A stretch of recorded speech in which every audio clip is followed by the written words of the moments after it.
जैसा कि कल हमने स्टॉक देखे थे, एक देखा था हमने अशोक लेलैंड, फिर सेम मैंने आपको बताया ना अशोक लेलैंड का सेम वैसी उसने मूव करी है।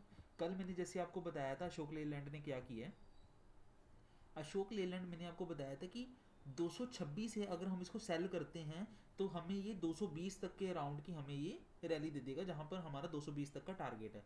बट इसने आज क्या किया, इसने 222 पे गैप अप ओपन होके उसके बाद इसने 216 तक का डाउनफॉल दिया। सबसे बेयरिश स्टॉक था, सबसे बहुत ज़्यादा बेयरिश स्टॉक था ये अशोक लेलैंड, जिसमें हमें इसने मोमेंटम दिया है, हमने मोमेंटम इसमें कैप्चर किया है। जो से ये वाला मोमेंटम था, ये वाला मोमेंटम हमने कैप्चर किया है, टारगेट डन हुआ है इसमें हमारा।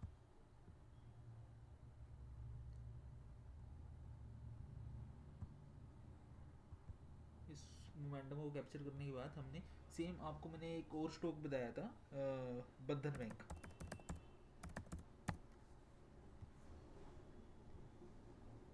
जैसा कि मैंने आपको बताया था कि आप बंधन बैंक को भी सेल कर सकते हैं क्योंकि ये सेलिंग पोजीशन में था, बट इसने एक अग्रेसिवली अग्रेसिवली क्या किया है, इस स्पॉट पे, इस लेवल की स्पॉट पर आकर इसने कैंडल को कवर करके 5 मिनट कैंडल के साथ कैंडल को दूसरी को कवर करके 15 मिनट में एक हैमर बना दी है इसने, लॉन्ग हैमर बना दी है। इन डिसीजन कैंडल बन रही है वैसे, अगर आप देखें तो इसमें इन डिसीजन कैंडल है। अगर आप 10 मिनट टाइम फ्रेम पे देखें, 10 मिनट टाइम फ्रेम पे आपको एक हैमर बनती हुई दिख रही है। विक उसके ऊपर की छोटी, बट नीचे से बना जो सी इसकी बीके बढ़िया है। अब ये देखो, पहले रेड कैंडल आई, फिर उसने ग्रीन ने इसको पूरा ही कवर कर दिया और ऊपर तक लेके गई है। अब इसने यहाँ पे रिवर्सल की सिचुएशन हमें दिखा दी, बट ये most of the bearish stock है। अब इसने आज 140 के लेवल को टच कर दी है।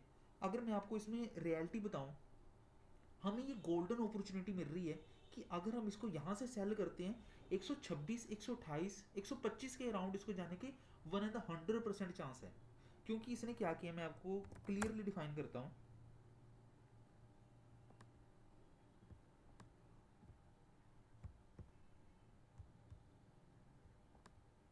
क्योंकि प्राइस कर क्या रहा है, अगर हम देखें, अगर हम ध्यान से देखें,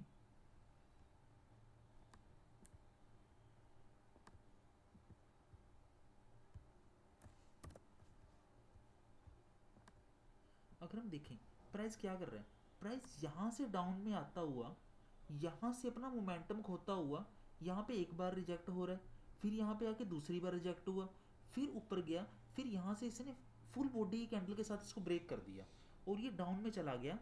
और उसने अपने जो से इसका लास्ट का लोअर था, जो इसका लास्ट का लोअर लो था, उसने इसको तोड़ के एक नया लोअर लो बना दिया। ठीक है, अब प्राइस क्या कर रहा है, अब प्राइस यहाँ से वापस उठा है और उठने के बाद यहाँ पे अप गया, फिर डाउन में आया और अब इसने यहाँ पर इसने अपना पुल बैक ले लिया। प्राइस ने यहाँ पर अपने लास्ट लोअर जो सा कंसोलिडेशन हुआ था, उस कंसोलिडेशन के लो को टच कर दिया इसने। फिर यहाँ से इसकी फिर सेम अपना रिजेक्शन आई है। अब इसने बनाया क्या है, आज इसने ग्रीन कैंडल के साथ इसको कवर कर दिया। अब इसमें दो चांसेस बन रहे हैं वैसे इसमें, अगर आप देखें ध्यान से, अगर ये जो सा ये वाला लेवल मैंने आपको बताया, ये बहुत ही इंपॉर्टेंट लेवल है, ये वाला लेवल। ठीक है, अब इसमें क्या होता है, अब इसने रेड कैंडल को आज ग्रीन से पूरा कवर कर दिया। अब यहाँ पे क्या होगा, यहाँ पे होगी कंसोलिडेशन और उसके बाद फिर ये यहाँ पे इसको टच करेगा या फिर इससे कम के ऊपर टच करेगा, फिर उसके बाद यहाँ पे अपना फिर मोमेंटम खोने के बाद अब ये यहाँ से ऐसे गिरेगा। अब मैं आपको एक चीज़ क्लियर कर देता हूँ कि कभी भी प्राइस सेम जैसे मैंने आपको डाउन की पहले ही बता दिया, सेम ऐसे एकदम से नहीं गिरता। प्राइस क्या करता है, ये आपके स्टॉप लॉस हंट करने का ट्राई करता है। अब ये क्या करेगा, यहाँ से एक राउंड सर्कल बनाने का ट्राई करेगा और उसके बाद हमें यहाँ तक का टारगेट मिलेगा। क्या पता हमें इससे नीचे तक का भी टारगेट मिल जाए, पॉसिबिलिटी इसमें है इस स्टॉक में, क्योंकि ये बेयर स्टॉक है। बट अभी क्या हो सकता है इसमें, अगर क्योंकि मार्केट तो अनप्रडिक्टेबल है, इसमें अगर ये हो कि प्राइस इस लेवल पे, जैसे आज इसने ग्रीन कैंडल बनाई है, ठीक है, सेम इस लास्ट लास्ट डे में इसने क्या करा था, एक रेड कैंडल बनाई थी और ऊपर से रिजेक्शन के साथ आया था। ये कितना गिरा था, 146 से गिरते हुए प्राइस 136 पर आ गया था। पूरे 10 पॉइंट इस स्टॉक ने अपनी डाउनफॉल दिखाई थी, जो एक दिन के अंदर बहुत बड़ी बात है। अब मैं आपको बताता हूँ, अगर ये प्राइस यहाँ पर आके हल्की सी कंसोलिडेशन करने के बाद एक अच्छी फुल बॉडी कैंडल के साथ इसको ब्रेकआउट करता है, फिर ये प्राइस यहाँ पे रिजेक्शन फेस करेगा। और अगर यहाँ पे रिजेक्शन फेस करने के बाद इस लेवल को अगेन तोड़ देता है, तो आपके पास 142 से इसको सेल करने की अपॉर्चुनिटी मिलती है, और प्राइस ये आपको 120 तक जाने के 100% इसके आपको चांसेस, एक एक तरफा रैली आपको इसकी मिल जाएगी। आप 20 पॉइंट इसके आराम से कैप्चर कर सकते हैं अगर प्राइस यहाँ पर जाके सेम करता है। क्योंकि आप एक देखो कि वन डे टाइम फ्रेम के ऊपर ये जो सी यहाँ पे रिजेक्शंस आ रही हैं, कितनी रिजेक्शन आ रही हैं, 1 दिन 2 दिन 3 4 5 6, पूरे दर्जन दिन, पूरे मैं आपको बताता हूँ 13-14 दिन से रिजेक्शन आ रही है। और उसके बाद रिजेक्शन आने के बाद प्राइस ने फॉल कर ही दिया। अब यहाँ पे सेम सिचुएशन, जहाँ प्राइस ने पुल बैक लिया था, अब यहाँ पे ग्रीन कैंडल बनाने के साथ यहाँ पे कंसोलिडेशन करने का ट्राई करेगा। सेम अगर यहाँ से रिजेक्शन आ जाएगी तो प्राइस ऊपर जाने का तो सोच ही नहीं सकता, जाएगा ही नहीं प्राइस ऊपर नीचे।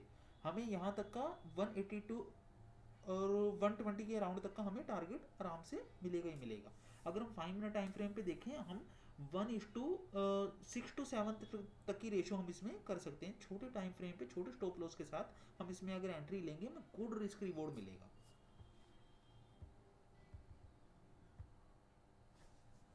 बट देखना ये है कि जैसे अब इसने बंधन बैंक कब इन्वेस्टर्स को पजल कर रहा है, मार्केट का ट्रेंड बिल्कुल डाउन है, आज इसने डाउन ट्रेंड के अंदर एक ग्रीन बॉडी वाली कैंडल बनाई है। सेम क्या हो सकता है अगर यहाँ पे एक रेड कैंडल के साथ ही पूरी रिजेक्शन आ जाए, तब भी हमें कंफर्मेशन मिल रही है। अगर यहाँ पे रिजेक्शन नहीं आती और यहाँ पे अब ग्रीन कैंडल के साथ यहाँ ओपन होते ही मंडे को यहाँ पे इनडिसीजन कैंडल बननी शुरू हो जाए, तब भी हमें अपना मतलब कि मोमेंटम कैप्चर करने की अपॉर्चुनिटी मिल सकती है। क्योंकि रीज़न क्या है, हमें कैंडल चाहिए फुल बॉडी वाली जो इसको ब्रेकआउट करे, तभी हमें इतना पता लगेगा कि बायर अग्रेसिव है या नहीं। अब तो बिल्कुल भी बायर, आप एक बात बताओ, आप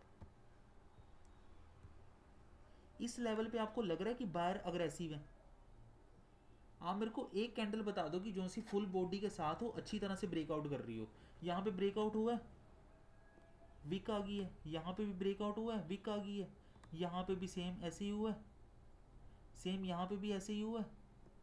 अब आप अगर एक बात नोट करें तो ये जो सी कैंडल है फुल बॉडी कैंडल है, ये ग्रीन, अगर हमें ये वाली कैंडल यहाँ पे ब्रेकआउट में मिल जाती और इसको भी टच कर देती, और उसके बाद एक रेड रिजेक्शन कैंडल, उसके बाद थोड़ा सा कंसोलिडेशन, फिर ब्रेकआउट मिल जाता, तो हमारे लिए ये तो गोल्डन अपॉर्चुनिटी थी। बंधन बैंक भागने के लिए रेडी था, हम उसको 200 तक लेके जाते। बट अब पावर ही नहीं दिख रही है, बिल्कुल भी बायर्स के अंदर पावर से नहीं दिख रही है। अब प्राइस क्या कर रहा है, प्राइस रिजेक्शन फेस कर रहा है और रिजेक्शन ही आ रही है प्राइस के अंदर। अब हमें अपॉर्चुनिटी यही दिख रही है कि अगर प्राइस यहाँ पे कंसोलिडेशन के बाद रिजेक्शन फेस करता है, हमें 4 आवर पे 1 आवर पे कोई भी इंडिकेशन मिलता है, हम 5 मिनट टाइम फ्रेम पे उसमें एंट्री लेंगे स्मॉल स्टॉप लॉस के साथ। मैं आपको इसमें एंट्री का दिखाऊंगा, मैं आपको रिस्क रिवॉर्ड भी दिखाऊंगा। आने वाले 3-4 दिन के अंदर ये 128-120 के आसपास आपको मिलेगा। अगर ये बढ़िया ब्रेकआउट देता है, आपके स्टॉप लॉस हंट करता है, फिर आपको इसके अंदर और भी बढ़िया रैली मिलेगी। क्योंकि मार्केट का जैसे मोमेंटम डाउन ट्रेंड के अंदर है, तो स्टॉक ने भी गिरना ही गिरना है। तो नेक्स्ट स्टॉक हम देखते हैं HDFC बैंक। जैसा कि कल मैंने आपको बताया था, HDFC बैंक में भी मैं डाउन मोमेंटम के साथ था, बट आप इसमें देखोगे कि अग्रेसिवली क्या हुआ है।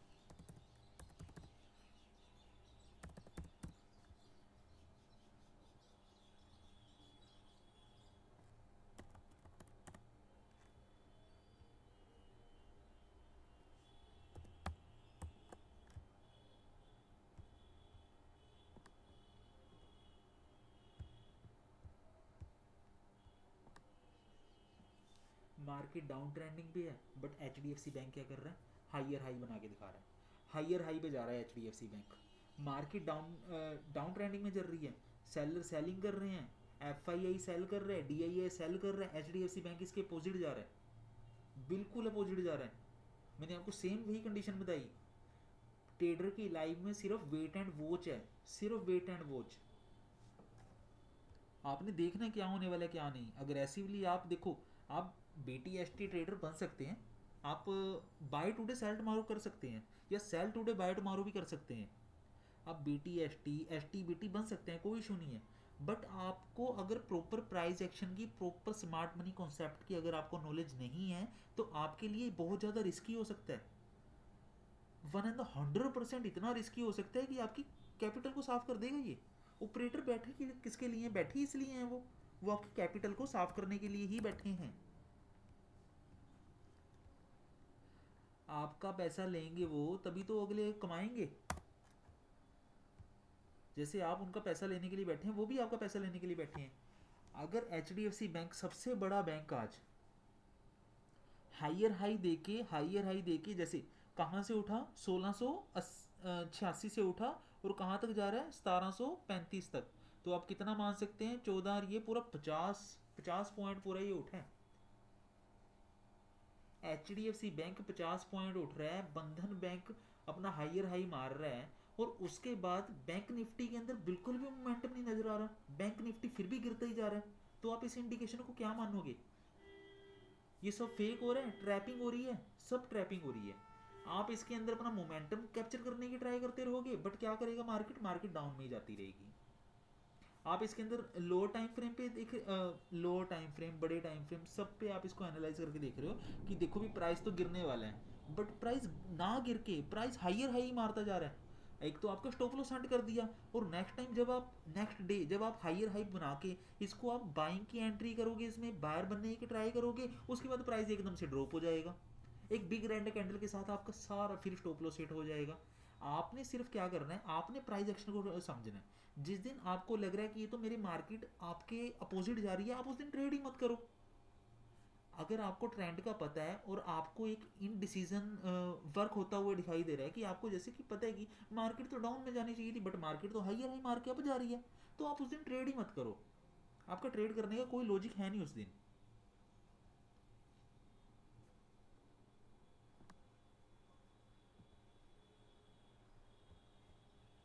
अब देखो मैं आपको इसको क्लियरली बताता हूँ, इसमें देखो क्या हुआ है। सेम मैंने आपको कल एनालाइज करके बताया HDFC बैंक में क्या हुआ।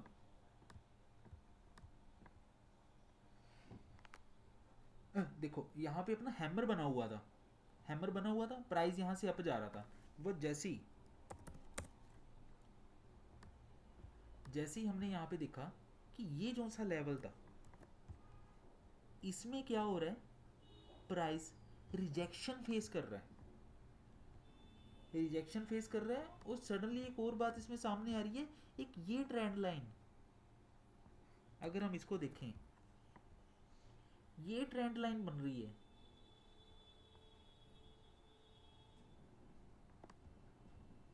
ये ट्रेंड लाइन बन रही है, और प्राइस यहाँ पे रिजेक्शन फेस कर रहा है। जैसा कि मैं आपको अभी डिफाइन करता हूँ,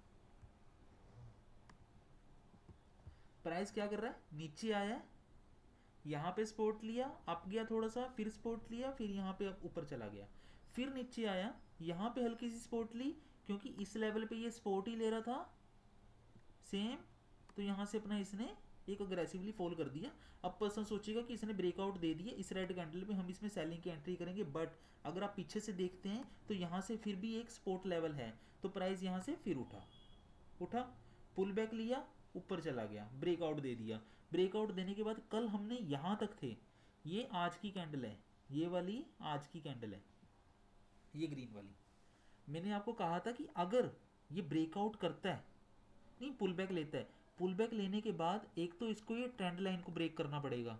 अभी मैं आपको क्लियरली कर देता हूँ। अगर प्राइस यहाँ, ये देखो ये आज की कैंडल है, ये वाली आज की कैंडल है, अगर प्राइस यहाँ से नीचे पुल बैक करने के लिए आता है और उसके बाद इस हाइयर हाई को तोड़ता है, तो ये मैंने आपको बताया था ये एक रिजेक्शन लेवल है, क्योंकि यहाँ से गैप डाउन हुआ था, तो इसको यहाँ पे कंसोलिडेशन करनी पड़ेगी और उसके बाद इसको ब्रेकआउट करना पड़ेगा। सेम यहाँ से इसको, ये भी रिजेक्शन लेवल इसको फेस कर रहा है, बट क्या हुआ, बायर्स इतने अग्रेसिव थे, वो नीचे से आए, नीचे से एंट्री करके गए, उन्होंने पुल बैक तो लिया ही लिया।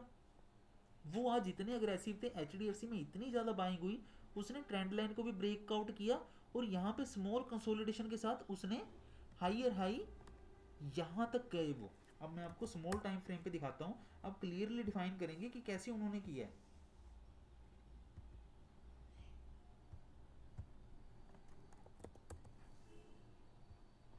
ये देखो, यहाँ से बिग मोमेंटम के साथ वो आए हैं, पूरी अग्रेसिवली पूरी बाइंग हो रही है, यहाँ से आए वो। उसके बाद इन्होंने यहाँ पे ट्रेंड लाइन को देखते हुए यहाँ पे भी बढ़िया ब्रेकआउट कर दिया, इसका ब्रेकआउट, ठीक है। और उसके बाद जब वो ऊपर चले गए तो यहाँ से उन्होंने इस लाइन का, इस हाइयर हाई का जो सी उन्होंने गैप गैप डाउन हुआ था जो सी कैंडल के साथ, उसने यहाँ पे भी पुल बैक लेके वो यहाँ से भी चले गए, अब चले गए, हाइयर हाई देते जा रहे हैं। एच में इतनी बाइंग एक साथ हुई कि मार्केट के ट्रेंड का आपको पता ही नहीं लगा। आप जैसे जैसे मैं अपना कल डाउन ट्रेंडिंग में था, मेरे को पता था कि यहाँ पे रिजेक्शन एरिया क्या, ये लेवल रिजेक्शन एरिया, ये वाला लेवल रिजेक्शन एरिया, उसके साथ अपने इस लाइन को देखें तो ये लाइन भी रिजेक्शन एरिया। हम कहाँ पे रिजेक्शन में थे, 1711 भी हमारा रिजेक्शन एरिया था, 1715 भी हमारा रिजेक्शन एरिया था।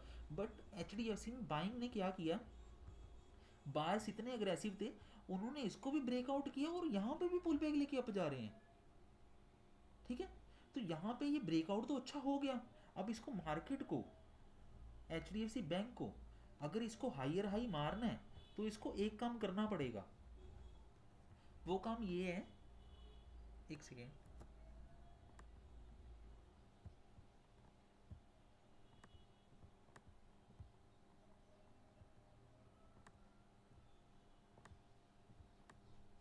अब उसको क्या करना पड़ेगा,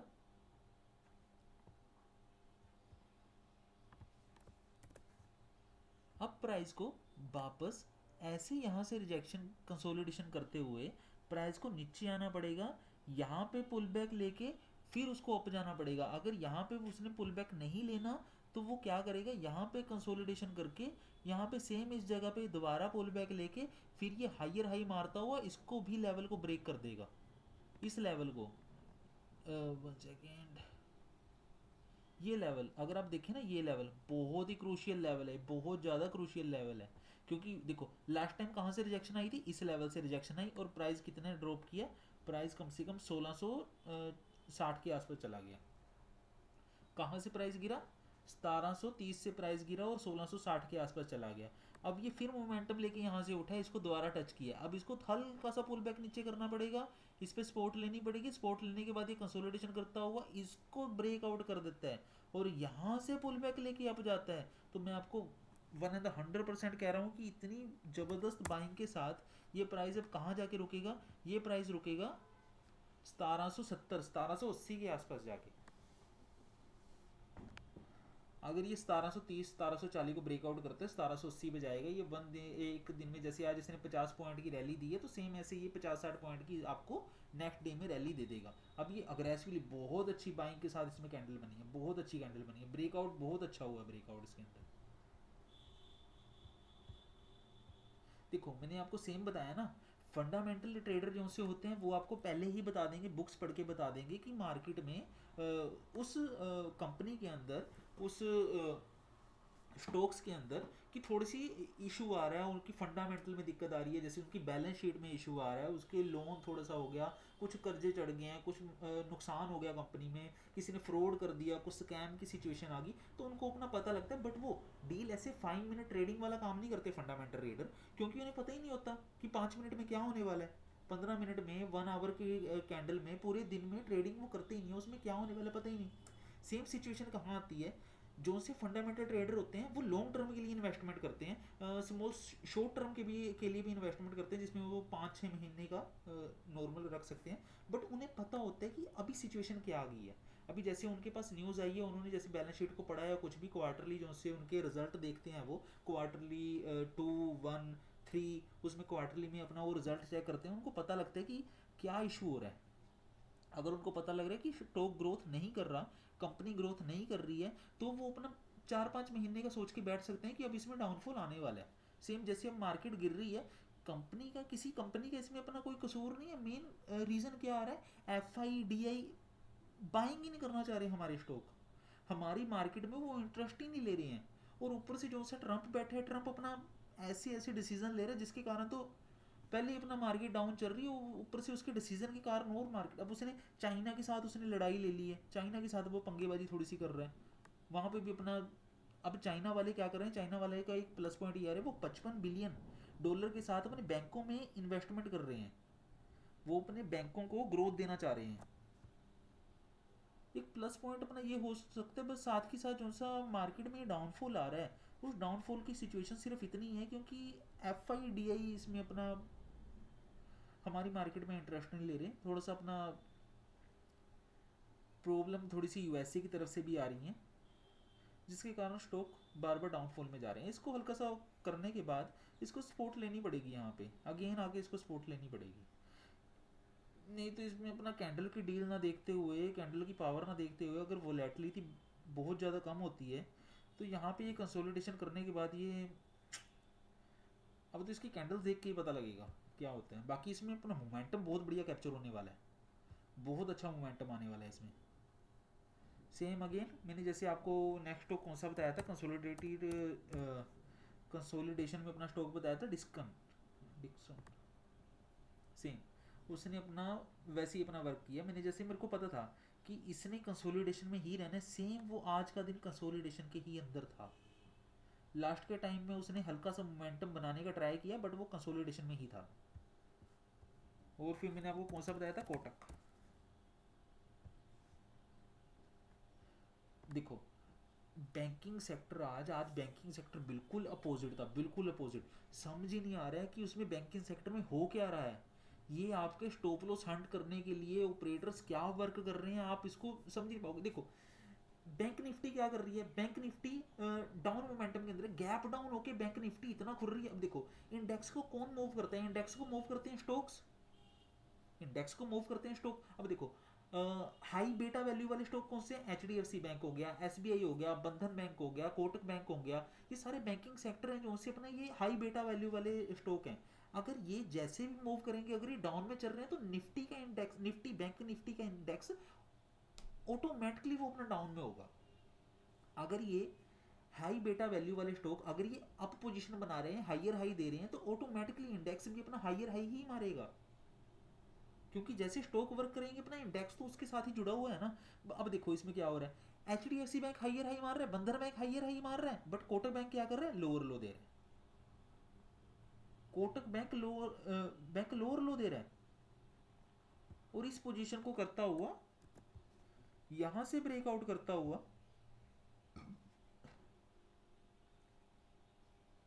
1930 से ब्रेकआउट करता हुआ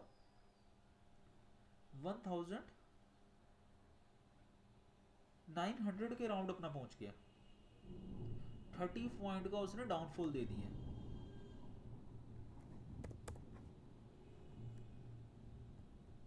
क्यों भाई, क्या हो रहा है, ये रीजन क्या है। ये सारे इन्वेस्टर्स के लिए बहुत पजल होने वाला साल है, बहुत ज़्यादा पजल होने वाला साल है। मार्केट कैसा बिहेव कर रही है, कैसा मोमेंटम कैप्चर कर रही है, पता ही नहीं लग रहा। कब वो गैप डाउन होके नीचे जा रही है, कब वो गैप अप होके अप जा रही है। इतने उसने लेवल, उसने क्रूशियल लेवल ब्रेक कर दिए हैं, जिसके कारण अपना मार्केट एक अनडिसीजन, ऐसे डिसीजन ले रही है कि प्रोडिक्शन आपके फेल हो जाते हैं।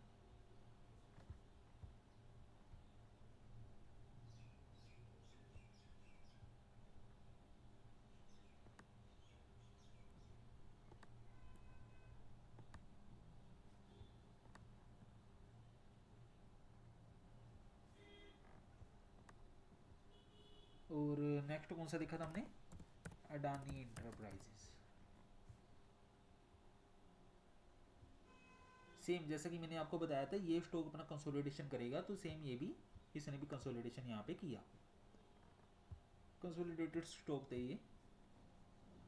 अब सेम आज हम कुछ स्टॉक एनालाइज करेंगे और देखते हैं फिर।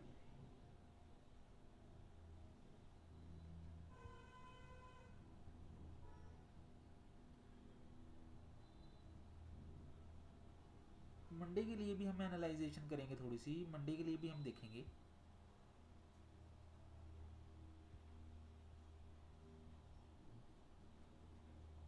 वो एक और स्टॉक हमने देखा था, वो HDFC,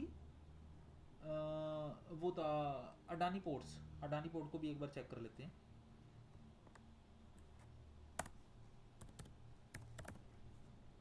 फिर हम इस वीडियो हम यहीं पे क्लोज करेंगे, क्योंकि रीज़न ये है, मैं आपको जैसे अब कल सैटरडे है, फिर संडे है, फिर अब मैं सैटरडे संडे में आपको एनालाइजेशन के साथ में आपको स्टॉक बताऊंगा जो मंडे के लिए अपना वर्क करेंगे प्रॉपर एनालाइजेशन के साथ, जिसमें हमें पता लगेगा कि कौन से स्टॉक अपना कंसोलिडेशन में है, कौन से स्टॉक अपना बाइंग के मोमेंटम बनाने वाले, कौन से अपना सेलिंग के हैं। क्योंकि देखो, हर कोई स्टॉक अपने अलग पैटर्न के साथ चलता है, उनके अलग पैटर्न होते हैं अलग स्टॉक के।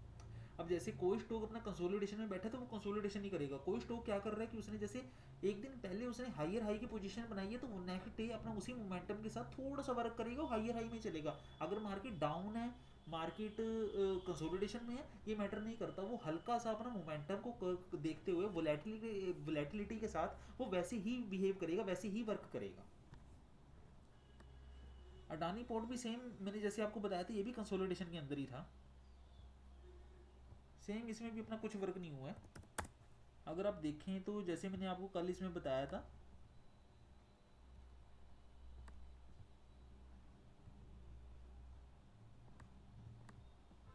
क्या हुआ है, अब यहाँ पर प्राइस इसके नीचे जाने से तो अपना रहा, क्योंकि एक मेजर एक लेवल था ये।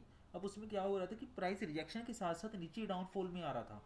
ठीक है, सेम मैंने आपको बताया, अगर गिरेगा तो अपना यहाँ तक जाएगा, इसके अलावा अपना ये जाएगा नहीं, इसके ऊपर जाना इसके लिए बहुत मुश्किल है। क्योंकि देखो, यहाँ से जो सा ये वाला लेवल था, इस लेवल को ब्रेक करना इसके लिए बहुत आसान बात नहीं है, क्योंकि लास्ट टाइम इसने ब्रेक किया तो साथ के साथ इसके अपना डाउन की सिचुएशन आ गई, और मार्केट वैसे भी अपना ट्रेंडिंग है नहीं, जिसके कारण अपना ये कैसे ब्रेकआउट करेगा। Adani port, Adani enterprises stock तो अपना वैसे ही मार्केट के साथ भी और वैसे भी ब्लेमो के साथ अपने ये गिरते ही रहते हैं, तो ये कंसोलिडेटेड स्टॉक था, मैंने इसको वैसे ही इग्नोर किया था।